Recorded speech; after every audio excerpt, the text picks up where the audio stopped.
درود به شما بینندگان عزیز. در استودیو برنامه نوبتی احساس، افکار و رفتار و من در خدمت شما مریم دولت و همکار من محمود شاه کبیر، متخصص طب شرق. موضوع امروز انتخاب کرده ما موضوعی است که ما درگاه می‌خواستیم اطراف آن صحبت کنیم. این موضوع شکر است. می‌خواستیم امروز مطرح کنیم که شکر چیست؟ آیا ما آن رو درست می‌فهمیم؟ در ترکیب این 4 حرف چه معناهای نهفتند؟ وقتی که ما شکر میگیم، هر کدام ما، آیا همه ما یک چیز رو در نظر داریم؟ آیا همیشه این شکر با اون شکری که معنای عمومی دارد موافقت میکند اندیشه های ما، احساس ما، آن عالم معنوی ما، حالت باطنی ما؟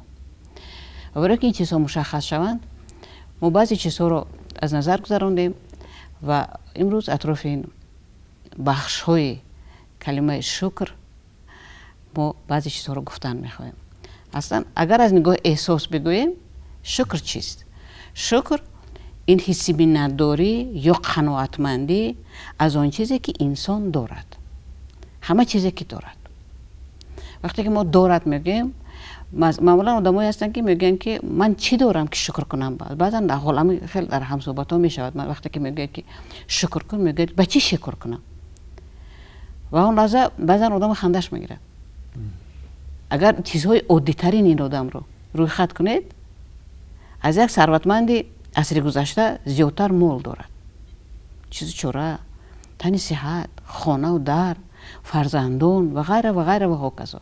در همان حالت شاید یک مشکلات اندک پیش آمده است و انسان در حالت خود را نگاه می‌دارد که گویا که همه آن چیزهایی که دارند پیش روی یک ناداری، یک کمبود، همه بی ارزش شدند.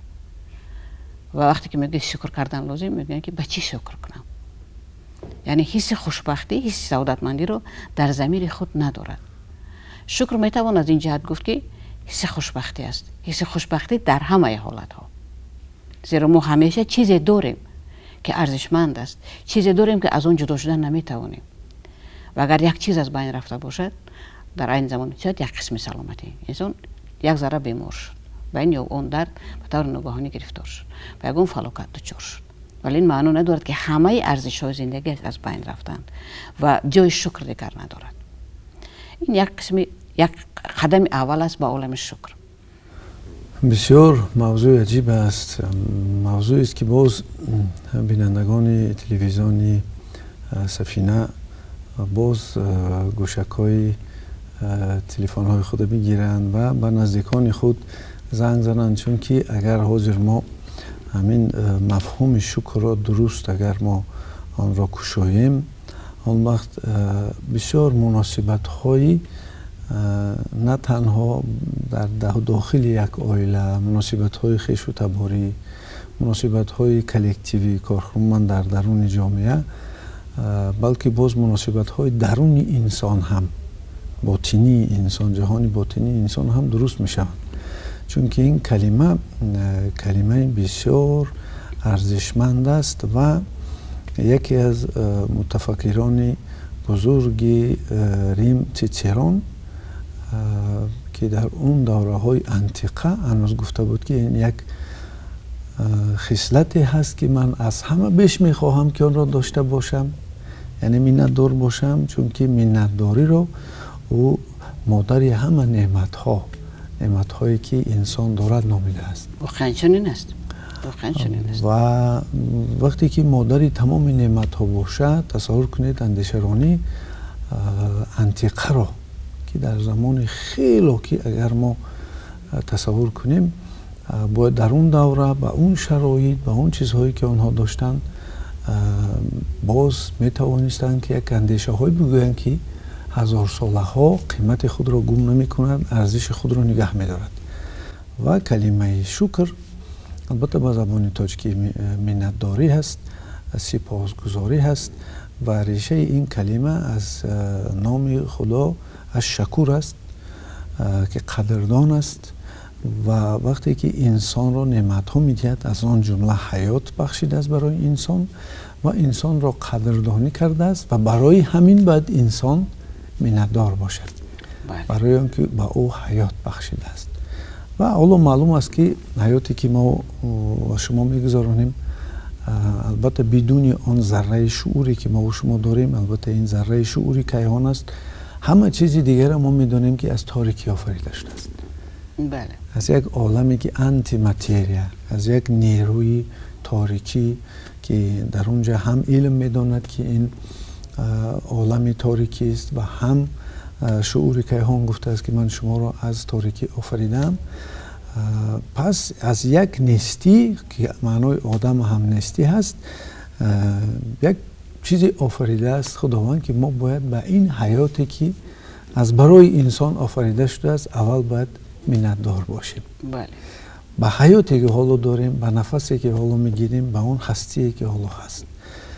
البته شکر، منتداری وقتی که اظهار کرده می شود، البته اظهار می شود به شخصانی که نیکویی میکنند، نیکوکاری میکنند، یک نیکی میکنند، یک کاری را سبک برای انسان ها میکنند و مردم از او منتداری میکنند و سپاسگزاری میکنند، یعنی که عمل او را قبول میکنند و قدر میکنند. و در این حالت آن نیکوکاری که کاری خوب کرده است و او را مردم قبول کردند، در آن وقت در او کشایشی امکانات های معینه می شود. بله. یک نیرون های مخصوصی هستند که همگی در سر انسان، آنها از 18 20 تا 100 میلیارد نیرونی که مغز سر انسان دارد همگی 1000 تا هستند که آنها امکانات های معینه سر اون آدم را می کشایند. برای همین نیکوکار را بعضی حالت همین توفه که این نیران ها، این حجره های معینه سر به کار می دارند، همین بسنده است که او باز چیزهایی را کشایش کند، کشف کند و به مردم پیشنهاد کند که از حلاوت آن بس است که مردم او را حتی چیزهای مادی هم ندهند. همین منتداری آنها و همون کشفیات و کشایشی که در معینه سر میگیرد و امکانات های او وسیع‌تر و حلاوت زندگی او دیگر میشد، برای او بسنده. واقعا اینجا دو نمود شکر است، یعنی شکر به کردگار، با اون که ما رو انسان آفریده است، اگر بگیریم به جزئیات بگذاریم مسلمان آفریده است، توجیک آفریده است، در این سرزمین زندگی میکنیم، این اویله رو داریم، این محل رو داریم، این وطن رو داریم، با این زبان گفتگو میکنیم. من شما میتونیم بگیم که ما تلویزیون سفینه برای ما امکان داده است که این برنامه رو پیش نهاد کنیم بر مردم، یعنی چیزهایی که ما داریم و اون رو پیوند میکنیم به همچون نعمت خداوند میگیم، همچون دارایی، همچون نعمت از جانب خداوند قبول میکنیم و شکر به درگاه خداوند میرود یا به شعور کیهان. و شکل دیگری شکر وقتی که این با انسان های و آدمان گرد اطراف با واقعیت اطراف روانه کرده می شود. وقتی که من مثلا شخصا تشکر میگویم با اپراتور که حالا در خدمت ما و شما است و واقعا از اون من ندار هستم که کار خود رو خوب اجرا میکند. یعنی شکر دو سمت دارد، یک سمت به آسمان می رود و اونجا اگرگور شکر زیاده می شود و برمیگردد به جانب ما. اگر ما به خاطر بیاریم قانون بومرنگ رو که در زندگی ما به قانون بومرنگ هرگز نبود، هر قدر ما شکر کنیم همون قدر که بالا می رود همون قدر به ما باز می گردد. شکر از نگاه پسیکولوژیا و حتی از نگاه ازوتریک هم، از نگاه مثلا علم الهیات هم با محبت در یک پایه می ایستد. شکرگزار کسی بوده می تواند که محبت دارد. من با کار خودم مثلا محبت دارم، بسیار دوست می دارم که با مردم چیزی گفته توانسته باشم و همه آنهایی رو که در این سمت به من کمک میکنند، بگذار در مثال همین برنامه بگیریم، جو رژیسور است، اپراتور است، جو در مونتاژ کار میکنم، با آدمان دیگر مثلا این صحنه رو آرایش دادن و غیره و هوکذا، همه اینها برای عملی شدن آرزوی من کمک کرده ایستادند و همه اینها میارزد که من به خدمت آنها سپاسگزار باشم و این باعث آن می شود که همین محیط پاکیزه می شود، روشن می شود و اینجا همون فیض و برکتی که ما میگوییم اینجا زیاده می شود، زیرا هر قدر که ما شکر خودمان رو بیشتر هم در ضمیرمان حس کنیم و آن رو افاده کنیم که اطرافیان ما شنوند، ҳамон қадар таъсири он зиёда мешавад ва комёбии ҳам онҳое ки мешунаванд ва ҳам комёбии онҳое ки мегӯянд, яъне нерӯи ботини онҳо зиёда мешавад. ин ду самти шукр аст. ҳар кадоми онҳо дар ҷои худашон кор мекунад ва ҳатто вақте ки ман рӯбарӯ ба як нафар ташаккур мегӯям, масалан ба ронандаи таксие ки имрӯз маро то ин ҷо овард, ман ҳаққи корашро медиҳам, вале ҳамзамон ташаккурам мегӯям. ин чизи дигар аст. ва дар ҳамон ҳолат ҳам ин шукр боз ҳам меравад ба зинаи болоӣ. ва ин чизҳое ҳастанд ки вақте ки мо ин механизмро истифода карданашро ёд мегирем, мо бисёр мушкилоти худамонро ҳал карданашро ёд мегирем. масалан дар як асарҳои бисёр аҷиби психологӣ ки дар асри мо бисёр машҳур аст дар байни равоншуносон, хопонопономо ном дорад, як чизи аҷиб аст онҷо. як духтури рӯҳшинос дар як беморхонаи беморони вазнин рӯҳӣ кор мекунад ва дар он ҷо ҳама аксаран беморҳо ҳастанд ки ветеранои ҷангҳо ҳастанд, онҳо ҳаст ки дардашон бедаво аст. ва ин табиб бо ягон бемор суҳбат намекунад, дар хонаи худаш менишинад ва фақат шукр мегӯяд. шукр дар формулаи худашро дорад, бо 4 ҷумла онро мегӯяд ва ҳар сари чанд вақт меояд дар долонҳои ҳамон бемористон мегардад ва онро такрор кардан мегирад. он нерӯе ки ҷамъ кардааст онҷо паҳн мекунад ва баъди чанд вақт лозим меояд ки бемористонро банданд, зеро ягон бемор онҷо намонд. ҳама беморҳо комилан шифо ёфтанд, танҳо зери нерӯи самимонаи шукр. албатта он чизе ки мо чун дар забони мардуми мо бисёр як чиз нақш баста аст, ин ҳамин ҳар чӣ ки гӯем ки аҳволпурсӣ кунӣ мегӯянд ки шукр. шукр ин як калимаи навбатдор дар забон мондааст. албатта ин ниҳоят хуб аст ки дар як ҷо расули худо мегӯяд ки боз аз ҳаминашам миннатдор бошед ки ба забон ҳамин чиз изҳор мекунед. чунки як кас мегӯяд ки ман ба қалбам ин чиза дар қалбам ягон ҳаловате намебинам ва мегӯяд ҳаминашам миннатдор бош ки ба забонат мегӯяд. агар мо бинем албатта шукр ки миннатдорӣ ки ба забон ҳаст, агар ӯ ба решаи худ яъне дар қалб ки ҷо дорад, агар ки ба қалб гуфта мешуд, он вақт албатта ӯ нерӯи соҳиби нерӯе мешуд. ва мо медонем ки ҳар сухан ҷон дорад. агар сухан ба забон бошад, ин сухан ҷон надорад. вале агар сухан бо қалб гуфта шавад, самимӣ гуфта шавад ва ба ҳама илми назару илми фаросату илми гӯем ки ҳикмату илми иродаю илми боварӣ ва ҳоказо чизҳо агар ҳамин сухан олуда ба ҳамин илмҳо гуфта шавад, ин сухан ҷон дорад. ва аз он ҷумла шукре ки мо ҳоло мардуми мо яке аз сутунҳое ки ин амният, ин давлатдории моро қапидааст, ин ҳамин изҳори шукр аст, изҳори миннатдорӣ ҳаст. яке аз сутунҳош меарзад ки мо ҳар сония дар ҳар нафасамон шукргузор бошем ки дар як муҳити амн зиндагӣ дорем. ана ҳамин сутун ҳатто ки пешвои миллат ҳам чанд бор дар ин масъала ёки ахбор вақте дар мо меравад, яъне дар шуъури мардум таъсир мерасонад ки миннатдор бошед он чизе ки ҳоло ҳаст. барои ҳамин аз он ки мо гӯем ки мафҳуми шукрро чӣ хел шарҳ бидиҳем, яъне ки ҳам шукр чизи эҳсосӣ дорад, яъне ки аз эҳсос аст, масалан хушку холӣ бо интеллект, бо зеҳнияту бо ақли хушк беэҳсос мо агар гӯем ки мо аз шумо миннатдор ҳастему, як маскаи як чеҳраи гӯем ки рӯпӯши ки дигаргун набошад, он вақт ин қабул намешавад.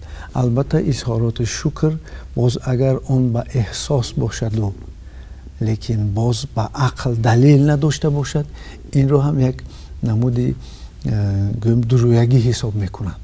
воқеан чун ин аз риё аст. пас аз ин бармебояд ки дар шукр ҳам эҳсос аст ва ҳам ақл, ҳам хирад аст.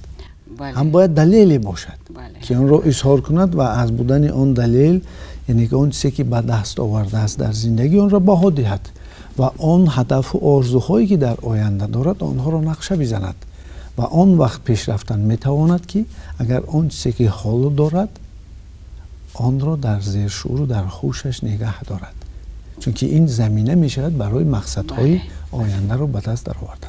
واقعا شکر وقتی پیدا می شود که ما همه چیز رو همچون تحفه ناگهانی قبول کرده توانیم. یعنی ما دعواگر نباشیم در این زندگی، حق طلب نکنیم، بلکه اون رو همچون تحفه قبول کنیم.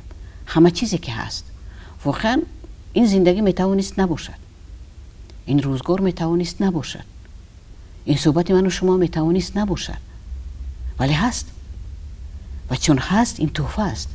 و چقدر مکانیزم بندوبست های اومدن که این چیز حالا واقعیت شود. بله اینجا خدمت خیلی خیلی قوه های زیاد هستند، غیر از اون خدمتی که مثلا انسان ها اینجا ادا میکنند، اونجا شاید نیروهای زیادی دیگری در کیهان عملی شدند که مثلا این رو من خواستم، آرزو کردم، شما آرزوی با شما آرزوی شما پیوست شد، این آرزو با مثلا رضایت اراده رهبریتی مثلا تلویزیون موافقت کرد، مکانیزم شد دولت و مکانیزم اینو اجرا شدن و اینجا هرچند یک چیز عادی است گویا که من شما اینجا اومدیم در استودیو صحبت میکنیم، ولی اینجا در پس پرده چقدر چیزهایی هستن که حتی ما هرچند حاضر من شما تحلیل میکنیم بعضی چیزها رو پیدا میکنیم، ولی حتی با تحلیل عمیق هم همه چیز رو پیدا کردن نمیتوانیم. ولی آسان‌ترش آن است که این رو همچون تحفه تقدیر قبول کنیم و چون که کودک به تحفه شادی میکند همین گونه شاد باشیم. یک نمود احساسی بسیار ثمرناک میگن در پسیخولوژی شادی بی اساس، безпричинная радость. این همون احساست که یک بار دلتون روشن می شود. بعضا یک کار خوب میکنید و یک کس دیگر به شما تشکر میگه، یک بیمار خبر میگیرید و حتی اگر به زبانش جاری هم نکنه در چهرهش شادی رو میبینید و دل خودتون اونقدر از این شادی اونم روشن می شود.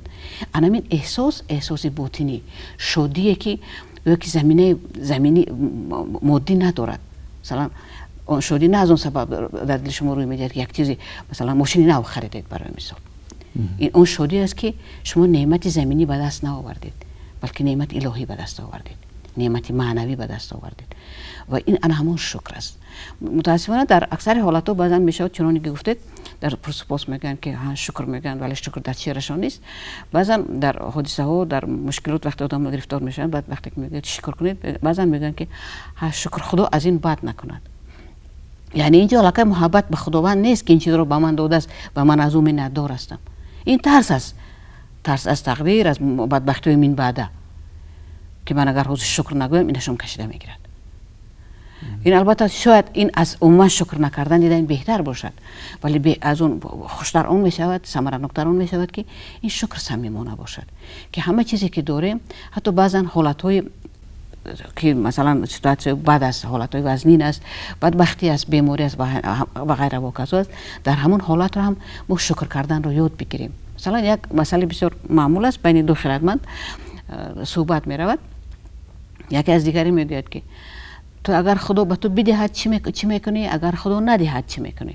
میگه خدا بدهد شکر میکنم، اگر ندهد صبر میکنم. دویمش میگه که تو عادت سگان رو داری. میگه چرا مرا سگ گفتی؟ میگه چون سگان هنگاهی که داشته باشن شادی میکنن، لقمه صاحبشان میاد، اگر نداشته باشن صبر میکنن. پس انسان چی باید رفتار کنه؟ انسان هنگامی که دارد باید به دیگران تقسیم کند، هنگامی که ندارد باید شکر کند، یعنی اندیشه کند آنچه که دارد. ولی اگر مثلا روز دارایی ندارد، نعمتی ندارد که به دیگران بدهد، تن صحت که دارد، زبان گویا که دارد که برای دیگران دعا کند. یعنی ما همیشه چیزی داریم. حالت نیست که خداوند انسان رو در روی زمین به هیچ چیز گذارد. همیشه ما چیزی داریم و آن چیزی که داریم باید دیده توانیم، ارج گذاشته توانیم و به قدر آن برسیم. و من گمان میکنم که حکمت صحبت این دو خردمند در آن است که هنگامی که نداری شکر کن، یعنی بجوی جای شکر رو، زیرا جای شکر همیشه است. بسیار موردی جای سخن است که ما بگوییم که بسیار وقت مردم از آن که دارند، از آن که امکانات ها دارند، توانگری دارند، آن رو پنهان میکنند. بله. یعنی که مثلا رسول خدا درود بر او در یکی از سخنان خود میگوید که اظهار توانگری جزوی از شکر است. یعنی که انسان اگر بگوید که من میتوانم و از عهده این کار میبرایم، این مینداری بوده است به اون قدرتی که به او الهی داده است. اعتراف کردن همون قدرت، همون قوتی که دارد. مثال بسیار وقت آدمان مال و نعمت دارن ولی اون رو پنهان میکنن و سبب کساد شدن، سبب مفلس شدن آنها میشوند. چون که مکانیزم یعنی بندوبست های نگهداری نعمت هایی که انسان می‌یابد یکیش از اون است که آنها رو چخیل گفتید که تقسیم کنند در نتیجه مبادله همین مال و اشیا و گوییم که سارات و مناسبت ها آنها چی میشه؟ چون که مال به تجارت البته رشد نمیکنه. و چیز دیگری که هست در اینجا باید قید نمود که انسان ها بسیار وقت از آن که بگویند که این چیز هست یا که از آن منتداری کنند میترسن که چشم نکنیم گفتن. حتی در وقت صحت شدن، در وقت یک کارشان پیش رفتن، در یک کار موفق شدن آن را پنهان می‌دارند و این سبب می‌شود که در جمعیت بسیار چیزهای پیشرفت می‌کرده، چیزهایی که آن به دست در آورده رو مردم نمی‌بینند و جوانان و نسل نورس که باید بیند و بداند و پیشروی را درک کند و حس کند همون را نمی‌بینند. برای همین آنها هم چیزهای کلان و وسیع و چیزهای را طلب میکنن که با رسیدن به آن هدف ها وقت و سال زیادی را میگیرد و برای این از چیزی معده سر کرده قدم به قدم از معده تا کلان رسیدن این البته یکی از همون چیزهای عاملی برنده است. این البته منتداری هست. برای همین توانن آزاد آن چیزی که داشته باشن بگوین که ما این امکانات داریم و البته نه دادن نه گفتن نه از ترسیدن مال خود یکی سبب هاش همین است شاید از انداز بترسند. اکثر مردم شاید گویند که ما اگر حاضر بگوییم شاید مشکلات های دیگری مکانیزم های دولت به کار داره. انداز هم حق است. حق میگن که حق خدا رو بده، حق همسایه رو بده و حق پادشاه رو بده. زیرا وقتی ما پادشاه میگیم در نظر داشته می شود حکومت جامعه که به تو چیزهایی رو میدهد. دولت. بله دولت به تو میدهد و میدهی به خاطر اینکه به دیگران هم بدهند. این مبادله است. عدالت اجتماعی رو این یک طرف مسئله است. اگر که برگردیم خب قانون دنیوی رو یک طرف بگذاریم به قانون الهی. اونجا هم زکات است، فطر هست، صدقه هست. اینها چی هستند؟ مثلا زکات یک مبلغ خیلی ناچیز است اگر که حساب کنید. اگر مثلا انداز درآمد در تاجیکستان مثلا برای اداره و برای همش جمع 39% باشد، مثلا اداره 25% میسپرد، شخص واقعی 13 با جمعیت با نفقه میسپرد، میشود 39% جمع خیلی زیاد مینمود در نظر آدم. ولی زکات 2.5% است. همون هم از مالی که استفاده نمیکنی و وقت شخص برای زکات برای چی است؟ به خاطر آن همون شکر است که خداوند به من داده است. من باید به دیگران هم بدهم که آنها هم دارا شوند. درست میگه. همین میگویند که در یکی از سخنان یک بزرگواری میگوید که اگر دارایان زکات مال خود درست بدهند یگان بینوایی در آن مملکت نمیماند. که هر تصور کنید که هر وقت همون فایز معینی رو که هر وقت شریعت معین میکند از طرف مفتیان در تاجیکستان ما معین میشد اون رو برده باز قانون و قاعده های خود رو دارد. یعنی که باز زکات دادن باز قانون و قاعده های خود رو دارد و آن رو رعایت کردن شرط و ضرور است، چون که اگر باز اون نادرست شود قبول نمیشد. و البته باز چیز دیگری که مردم پنهان میکنن، فکر میکنن که چشم میرسد و فکر میکنن که باز سبب مشکلات میشد یا که در این وقت دشمنایی در نسبت به او زیادتر میشود. اینه که خیلی که ما گفتیم زمان شوروی هم خیلی کرد که لنین گفت که بگیر گرفته شده را، بدزد دزدیده شده را، گرب نگرب نه. اکنون شاید این اندیشه این فکر چنان شد که در شعور مردم شیشت و این البته 70 سال که دوام کرد و یک ریشه و یک خدایی رو در شعور مردم گذاشت. این ترس ثروتمندی است. ما در موضوع ثروتمندی تو باشد گفته بودیم که اونجا هم ترس وجود دارد برای چه مردم در حالت است که امکان دارن ولی ثروتمند نمیشوند به خاطر اینکه از ثروتمند شدن میترسن. و آنها هم که تا اندازه روحش را یافتند و ثروت داشتند آنها هم هنوز ترس از دلشان نرفته است و قاعده استفاده بردنی همون ثروت رو نمیدونن، زیرا ترس اون چیزی است که همیشه انسان رو از راه درست به راه نادرست میبرد. وقتی که سرچشمه عمل ما متکای عمل ما محبت است، ترس گم می شود. وقتی که ما تکیه میکنیم به خداوند و از روی محبت با بندگانش مناسبت میکنیم، با نعمتهایش مناسبت میکنیم، این همون شکر پیدا می شود. میگم که شکر این دارایی که من دارم، بگذار من امروز 1000 سومون دارم. حساب میکنید که برای شما چقدر خراجات مخصوص دارید و شاید از این 5 سومون 10 سومونتون امکان دارید که به کسی بدهید، که شاید برای همه آدم هم 5 سومونی که شما میدهید یک مبلغ خیلی کلان باشد و شما به عوض 5 سومون شاید از آنقدر شکر، آنقدر منتداری، آنقدر نیروی سلامتی میگیرید که 5 سومون شما در پیش و هیچ است. ولی متاسفانه وقتی که ما مکانیزم ها رو نمیدونیم، این ترس ها به وجود می آیند و این طرز استفاده بودن ثروت هم به قدر نعمتی که خداوند رسیدن هم، که ثروت یکی از نعمت ها است. خداوند نعمت زیادی داده است به بنده هاش و ثروت تنها یکی از آنها است. و این وقتی که این چیزها رو میدونیم، محبت و شکر در جای خودشان استوار می شوند و اکثر مشکلاتی که می توانند پیش بیایند خود به خود از بین می روند.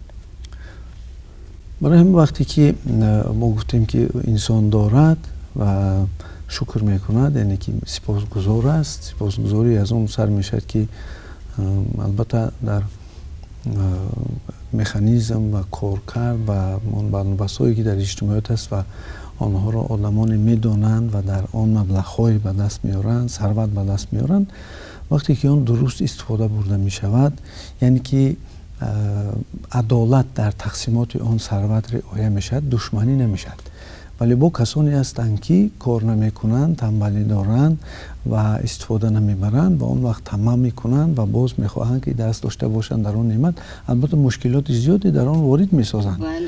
ولی با اگر نعمت درست تقسیم شود، مثلا هم برای اهل خانواده، هم نفقه پدر و مادر، هم برادر و خواهرانی که شاید زندگیشون در کدام حالت قرار دارد، هم اندازه دولت، هم حق همسایه، هم زکات و خیرات و اون چیزهایی که مثلا در روش کار آنها به نظر گرفته میشن، البته در آن وقت ترس و هراس پیدا نمیشن.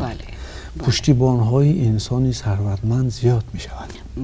و این مکانیزم های بلاهایی که به سر آمدن را کم میکنند یا در محافظت میگیرند. وقتی که به یک نفر خداوند ثروت زیاد داد، یک انسان چنین معده خودش میخورد، چنین بدن خودش میپوشد، های میتواند 2 خانه خرد، 3 خانه خرد، میتواند برای همه فرزندانش ماشین خرد. اگر ثروتش از این هم زیاد باشد، در داخل اون ثروت ریسک شاید 10 ها و 100 ها نفر دیگر هم هستند. خدا بنده ها رو میسنجد. ما همیشه در مکتب امتحانات قرار داریم که این گونه این ثروت رو انسان چگونه استفاده میبرد. آیا مسئولیت ثروتمندی رو میداند؟ اگر شناخت خوب و نقص میبینید که شاید ثروتش استوار و بابقاست و فرزندانش میماند و فرزندانش هم نیروی ثروتمندی رو بیش از همه نیروی ثروتمندی رو از پدر میگیرند. زیرا مال پدر رو پریشان کردن هیچ کار مشکلی نیست، ولی اگر نیرو، فراست، خرد ثروتمندی رو آموخته باشند، آنها هرگز مشکل قشاقی و ناداری رو به سرشون نمی آید. میراث پدر خواهی کسب پدر آموز. بله، این چیز است. و از طرف دیگر وقتی که از روی حرص وقتی مال جمع می شود، به خاطر بیارد خورش کم برو که با آن که اینقدر ثروتمند بود که در بانک حساب پول وی را هیچ کس نمیدونست، خودش در به در گشته از صبح خدای ها نان میخورد، از صبح ارتش مرده ها تجارت میکرد. یعنی ثروتمندی او را خوشبخت نکرد، زیرا مقصد و سرچشمه ثروتمندی او حرص بود. حرص مال. بله، حرص مال بود. و چون که سعدی بزرگوار میگه چشم تنگ دنیادار رو نه قناعت پر کند نه خاکی گور. این گونه ثروتمند از ثروتش نه خودش برکت مییابد نه به دیگران چیزی میماند. و در این مورد در ادبیات کلاسیکی ما اونقدر گفتند که ما اگر که آغاز کنیم شاید چندین برنامه ها فقط برای در شکل این پیشنهاد کردن حکمت ها می رود. ولی من میخواستم امروز بس که موضوع ما شکر است، سر اون بیایم که وقتی که همه چیزی که داریم یا نداریم از نقطه نظر خودمون همیشه مورد شکر هست. حتی در وزنی ترین حالت ها هم یک مثال دیگر میبرم از حکمت درمانی. شو دختری از پدرش برای کدام یک نوزش را نبرداشته است میرنجد و قهر کرده از قصر بیرون میبرد. بس که قصر پدرش در لب بحر بود میبرد روی سنگ مینشیند. یک وقت موج بحر یک کله خشک رو، کله فقط استخوان مونده است، کوسه سر رو میبرد و کوسه سر که هیچی ندارد میگوید شکر. دخترک یک قد میپرد میگوید که این چی دارد که شکر میگوید. همین وقت موج دوم میاد کوسه رو میبردارد و بالای سنگ میزند. کوسه پاره میشود. دخترک میگه که داشت از چیزی همین حال و صحت بود. بعد یک ثانیه پاره شد و برمیگردد و از پدرش عذر میپرسد که من ناشکری کردم. یعنی شکر یک مکانیزمی هست که همون هست بوده رو نگاه می‌دارد، همون یک لحظه رو ضم می‌کند. بله یعنی که از آفات و بلاها حفظ می‌کند. بله، این حکمت در اون است که کوسه‌خانه خشک که چی نداشت گفت که شکر که همیشه حاضر صحت هستم و بعد که پاره شد چرا اون پاره هم شکر گفتن. زیرا انسان که شکرگزار است در همه حالت سرچشمه شکر رو در می‌یابد. زیرا پیوندش با محبت است. چیزی در آغاز گفتم همون محبت و شکر در یک پایه هستند و واقعا وقتی که مکانیزم شکر در ضمیر ما استوار می شود، اکثر مشکلات، اکثر دردها، اکثر رنجها خیلی سبک پس سر می شوند و بعد چند وقت می بینید که چون که شب می گذرد و روز می آید و آفتاب می برآید، عالم گلستان است، اون مشکلات پس سر شدن. بعد چند وقت می بینید که آدمی که شکرگزار در پایه سعادت باز هم قرار دارد. من باز چیزی جهتی طبابتی و اظهار منتداری رو سپاس را دیدم. من چندین بار البته در روش کار خود که 20 سال زیاده از 20 سال شد که با روان و تن و با که روح و اجتماعیات و دیگر چیزهای انسان سر کار داریم. من دیدم که در حقیقت بعضا کارهایی که قلبی ذهنی انسان میکنند احوال انسان و احوال آدم رو دیگر میکنند. یعنی که یک حلاوت، یک قناعتمندی در او پیدا میشود. من همیشه وقتی که در این باره فکر میکردم یک فیلم میرفت، بعد اون فیلم درباره یکی از میلیونرهایی بود که هیچ چیز دل او را روشن نمیکرد و هر زمان می آمدند گویم که مردم زیادی که در اطراف او بودند ویچرینگ ها می گذراندند، گویم که گوناگون حالت ها، مسخره بازار، شوخی ها، تماشا ها، لیکن دل او روشن نبود. یعنی که او قناعت نبود از دارایی خود و آخری فیلم هم چیزی نشان نداد. حالت همون ناگواری و حالت ناراحتی همون گویم هنرمندی که بازی کرد همون فیلم با آخر رسید. وقتی که من این چیز فهمیدم که حتی که این فیلمی که در خارجه در گالیوود در اندستری امریکا هم برآورده شده است، یک راه نشان نداد، نتوانست نشان دادن و این انسان که وای با یک حالت ناراحتی روحی روانی گرفتار بود و هیچ چیز دل او را روشن نمیکرد. من فهمیدم که او از حالت خود منتدار نبود. بله. آن حالتی که او داشت شکر کرد، نیکی شکر نداشت. بله، شکر نداشت. و البته باز جایی آن آمد که ما اکنون باز مشخص‌تر با بیننده گرامی حاضر بگوییم که حالا یک لحظه ای هست که یک بار شکر رو از قلب، منتداری رو از قلب گذرانند. یک بار به اطراف خود نگاه کنند، یک بار دست و پای خود بینند، یک بار به آینه نگاه کنند، یک بار از تیریزه نگاه کنند، آن دیار خود، آن شهر خود، آن مکان خود را نگاه کنند. یک بار بینند با کسانی که این طرف اون طرف رفته ایستادند و کاری را اجرا میکنند. شاید اون یکی از ذره‌های امنیت و خوشبختی خود این انسان باشد. بله. و آن را از دل گذرانند و حالت خود بینند که دیگر می شود. یعنی در حقیقت دیگرگونی کلی در درون انسان پیدا می شود. قلب آرام می شود. بله. این بسیار نعمت عجیب است وقتی که قلب انسان آرام است. بله. آرامی قلب یکی از ستونهای او، عاملهای او، این همین سپاس از آنچه که در اطراف انسان است و از آن هستی که او دارد. بله.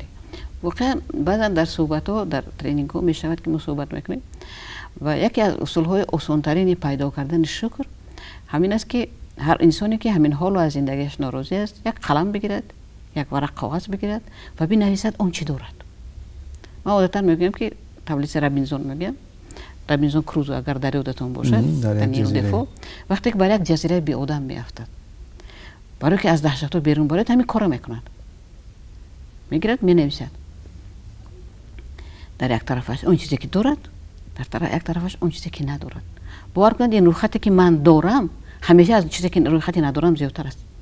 خود همین چیزی که با چشم میبینید که در روی خطتون چیزی داشتهتون میگی، در اونجا آدم باید پاک وجدانانه صاف دلانه اجرا کند همه چیزی که دارد.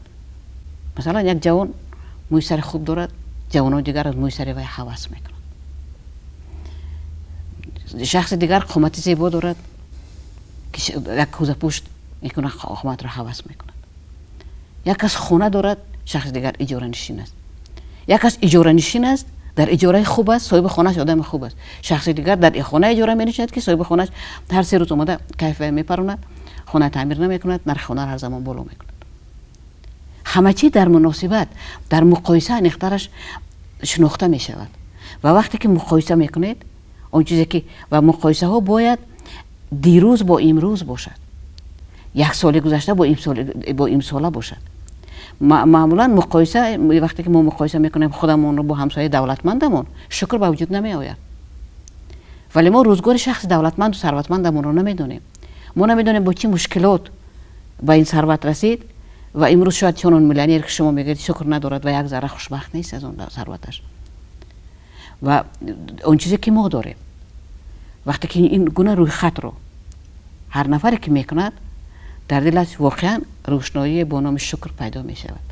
و هر وقتی که در دل انسان ناامیدی پیدا شد، در کار دلش خسته شد، درمان گفت که کار من پیش نمی رود، باز یک بار دیگر برگردد به همون ورقه که دارد. مثلا چند روز پیش با یک آدم نزدیک خودم صحبت داشتم، سر یک موضوع صحبت کردیم، گفت که نه خوب نیست کارهایم فلان مشکل دارم. گفتم بیا برمیگردیم به 3 سال پیش که چگونه حالت داشتی. یک لحظه باز استود، گفت که راست میگید. من گفتم دوام 3 سال اونقدر پیشرفت شده است که تو 3 سال پیش در این باره حتی آرزو کرده نمیتوانستی. پس جای شکر هست یا نیست؟ تبسم کرد، گفت واقعا جای شکر است. تحلیل. بله. که انسان وقتی که میشناست و تحلیل میکرده است و پلوس و مینوس های منفی مثبت خدا جابجا میکرده است و میبیند که خیلی میگویند که رحمت خدا همه بسیارتر است و البته میبیند آن چیزهایی که دارد. مکانیزمی که آن رو ما خواستیم چیزی باطنی کنیم سبب آن میشود که وقتی که انسان سپاسگزار میشود کارهای دیگری مثبت سازندگی در او گشوده میشود. مثلا انسانی که سپاسگزار که هست میبیند که برای که چنین حالت او داشته باشد نزدیکان او به او چقدر کمک کردند. بله. مثلا فرزندش شاید آن طلبات های او را مجبور کردند که خیزد و کارهایی را کند که حال از اون کارهاش راضی باشد. شاید یگان کار مسئولیت دیگرش حس کرد و آن را به دوش گرفت، خیست، آموزش کرد، تجارت کرد یا که کار کرد، اون منبع چیزهای داده شد که سبب آن شد که پیشروی کرد و نعمت زندگی رو به دست درآورد. و بعضا میبینیم که ما بسیار وقت بعضی آدم ها رو بد میبینیم، میگوییم که انا مرا عذاب بسیار داد یا که به من مشکلات ایجاد کرد.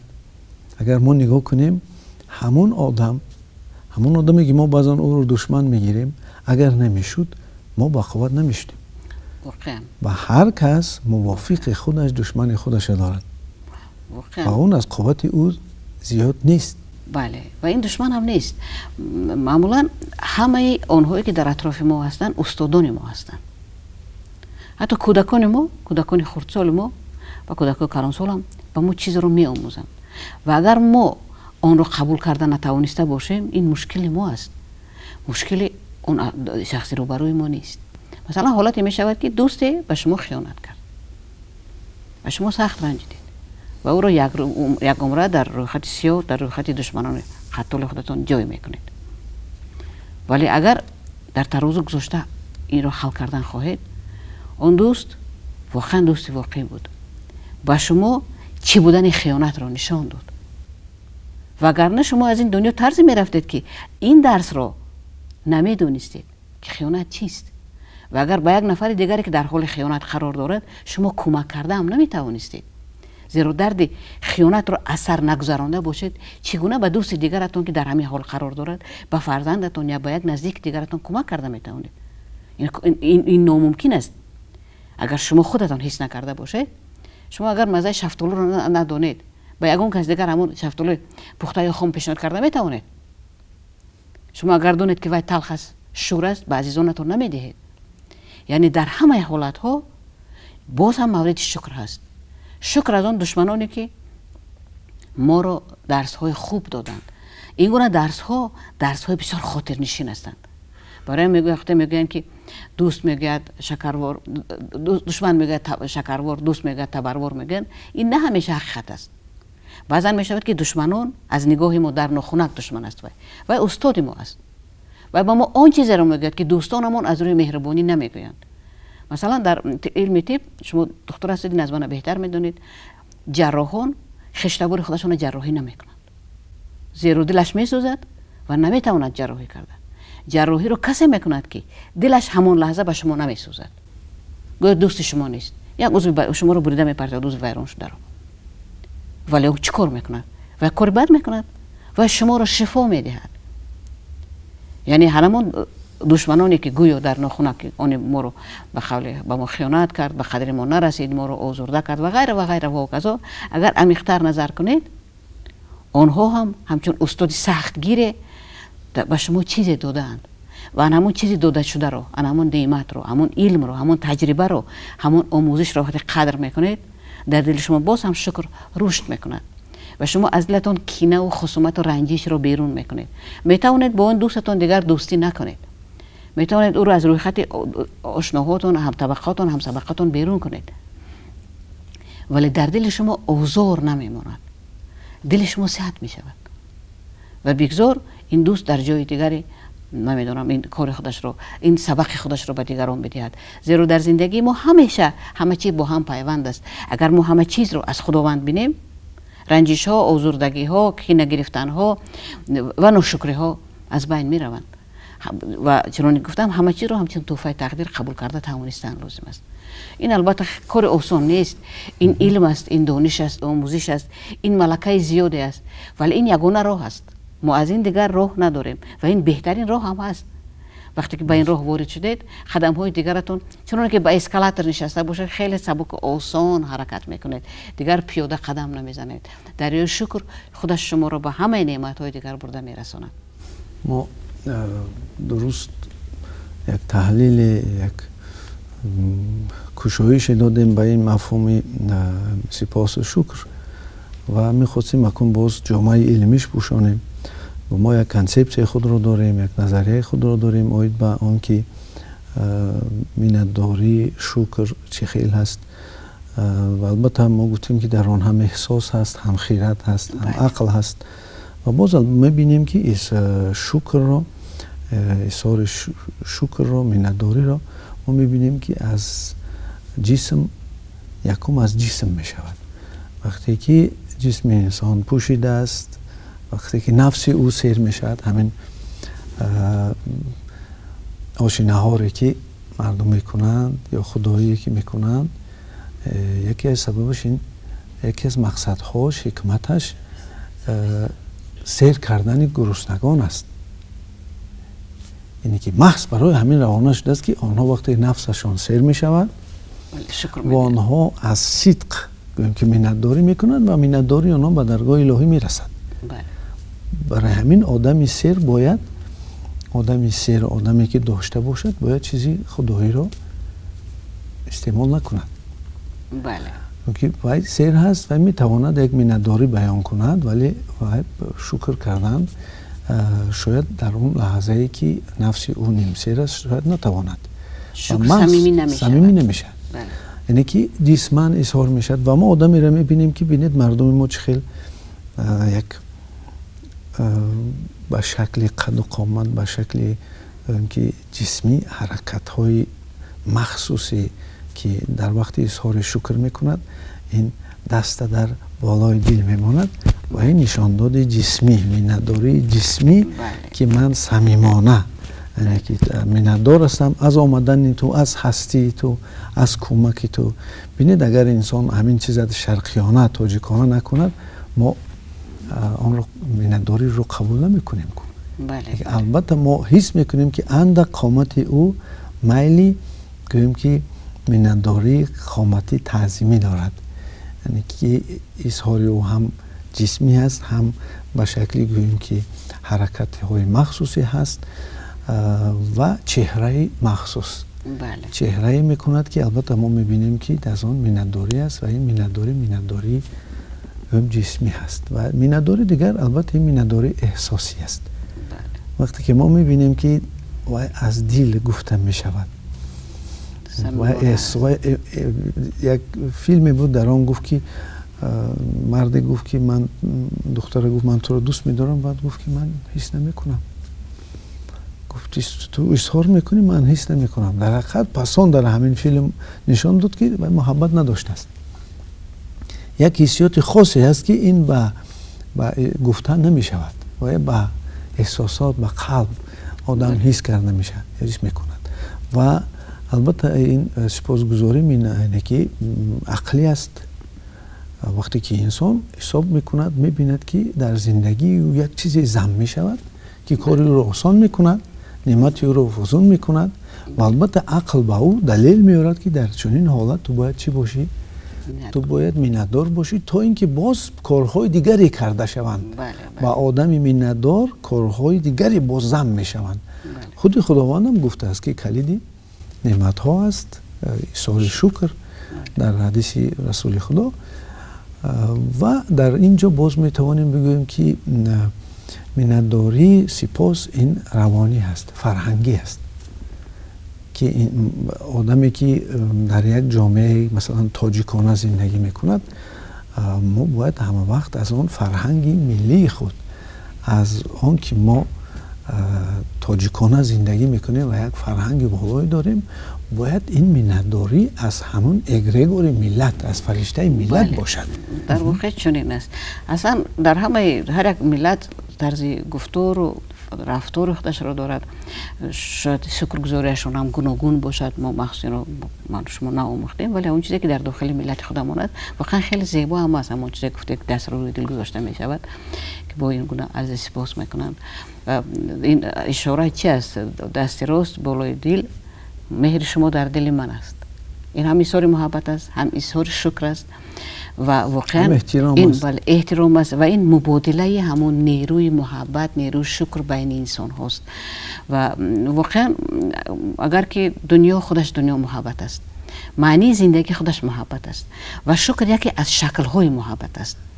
شکر کردن یعنی یکی از پایه های دیگر محبت است. وقتی که ما این پایه رو واقعا استوار میکنیم، هم از نگاه دل اون رو صمیمانه حس میکنیم، هم از نگاه ترازوی عقل بر میکشیم و میگیم واقعا چنین است و اون رو در رفتار خودمون نشان میدهیم. این هر سه وقتی یک جای میشوند واقعا یک شکل زیبا، یک صورت زیبا، یک حالت زیبا، یک چیز نازنین حاصل میشود که هم شکرگزار و هم شکر قبول کننده هر دو از نعمت خداوند خیلی خیلی بهره بردار میشوند. شما همه دادید که آدمان شکرگزار خیلی آدمان با تواضع، خیلی آدمان خاکسار هستند. وقتی که شاکر هستند همه چیز رو همچون تحفه قبول میکنند، به کسی دعوا ندارند، از همه چیز شاد میشوند. واقعا برای که ما شاکری رو یاد گیریم باید رفتار کودکان رو تماشا کنیم.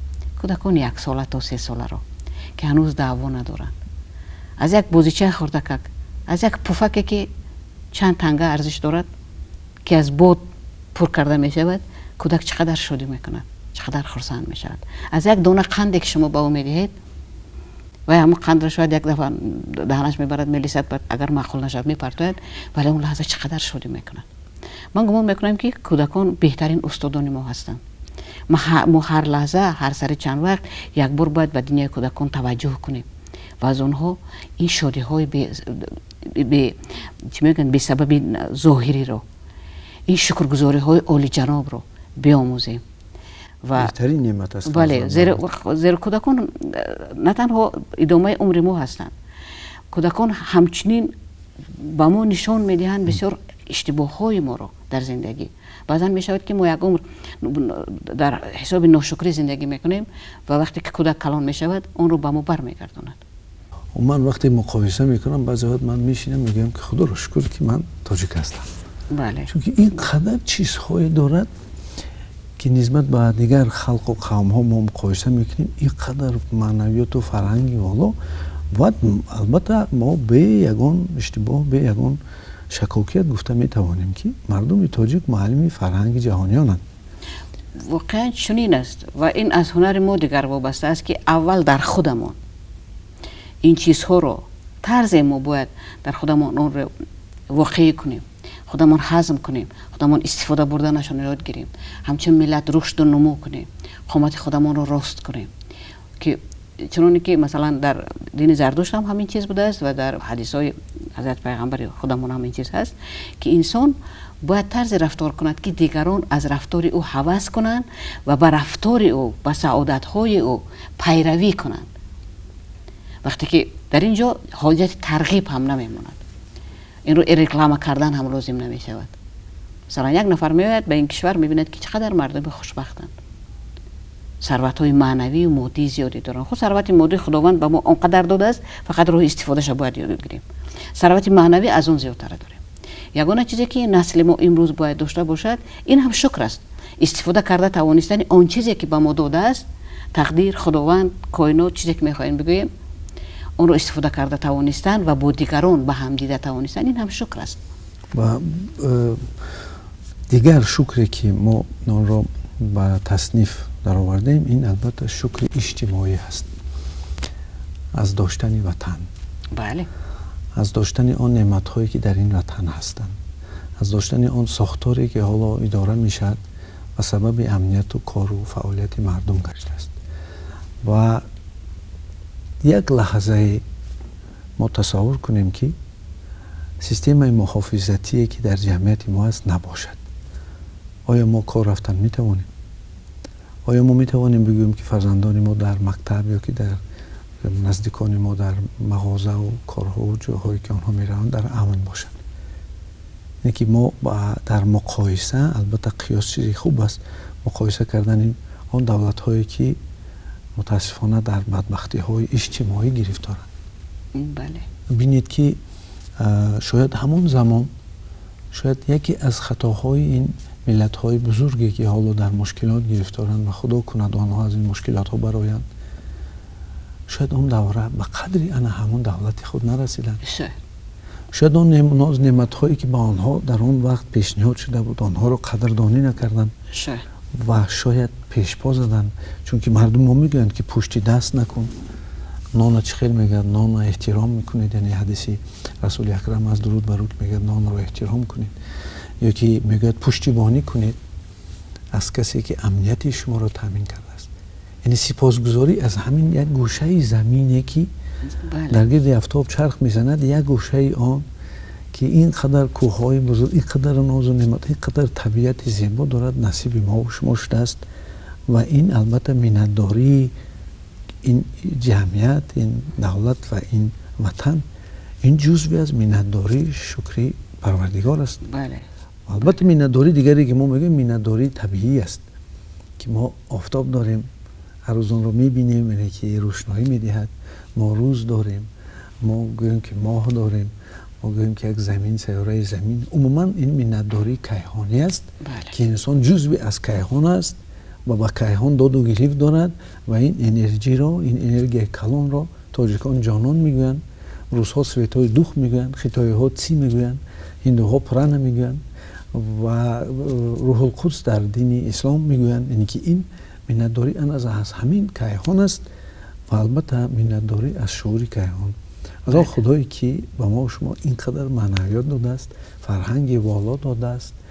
و من چندین بار تکرار کردم که در طول تاریخ بشریت مردم ما دو باره که فعالیت اجتماعی داشتن، توانستند که به زینه بلندی معنویات برسند و ایجادیات هایی که کردند اون ایجادیات ها ابدیت باشند و دیگر مردم از آنها، دیگر خلق ها از آنها استفاده برند و ما دوره سیوم آمده ایم و البته در این دوره هم امیدوار هستیم و انشای شعور کیهان به آن مقام معنویات عالی میرسیم انشالله. واقعا چنین است.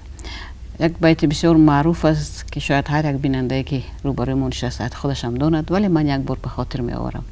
شکر گویی نعمتت افزون شود، ورنه گویی از کفت بیرون شود. گمان میکنم ما اون چیزی که در اطراف این موضوع بود در دوره یک برنامه هر چیزی که بود گفته توانستیم و خیلی امیدوارم که بینندگان ما از این صحبت برای خودشان چیزی گرفته باشند. خوش در همینجا صحبتمون رو به انجام میرسونیم. آباد باشید تا صحبت های دیگر. و بگیرند حاضر گوشک تلفن و زنگ بزنند به نزدیکان خود، پدر و مادر خود را منتداری کنند، برادران خود را، فرزندان خود را و یک بار سکوت کنند، چشم بپوشند و با باطن خود نظر کرده یک بار بگویند که من از توی شعور کیهان از آن چیزی که به من داده منتدار هستم و این کلید است برای نعمت‌های بزرگ. سلامت باشید.